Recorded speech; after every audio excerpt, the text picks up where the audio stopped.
A Consellería de Sanidade, en colaboración co Colexio Oficial de Farmacéuticos, é impulsora dun cribado en farmacias dirixido a miles de adolescentes de idades comprendidas entre os 12 e os 17 anos. A iniciativa na que tomarán parte a práctica totalidade das farmacias do Barbanza comezará o vindeiro luns.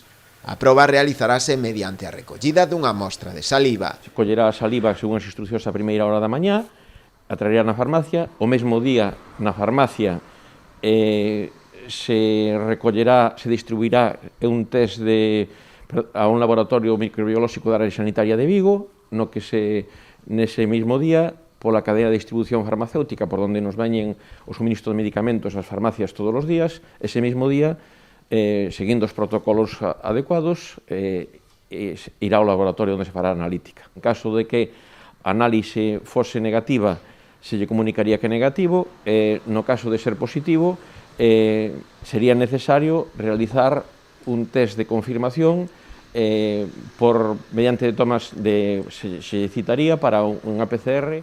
O obxectivo desta iniciativa, que xa ven funcionando noutras zonas, como é o caso de Pontevedra, é tratar de localizar a posibles asintomáticos e así frear a cadea de contaxios. É un tramo de idade que pode ser especialmente interesante desde o punto de vista epidemiolóxico, porque normalmente van ser persoas que cando son portadoras son asintomáticas. E entón é moi normal que unha nena ou un neno, un adolescente de 12 a 17 anos que sexa portador do COVID, que sexa asintomático. Entón, precisamente desto se trata para intentar paliar a carencia de información sobre os asintomáticos que todos, penso que a estas alturas casi todas sabemos.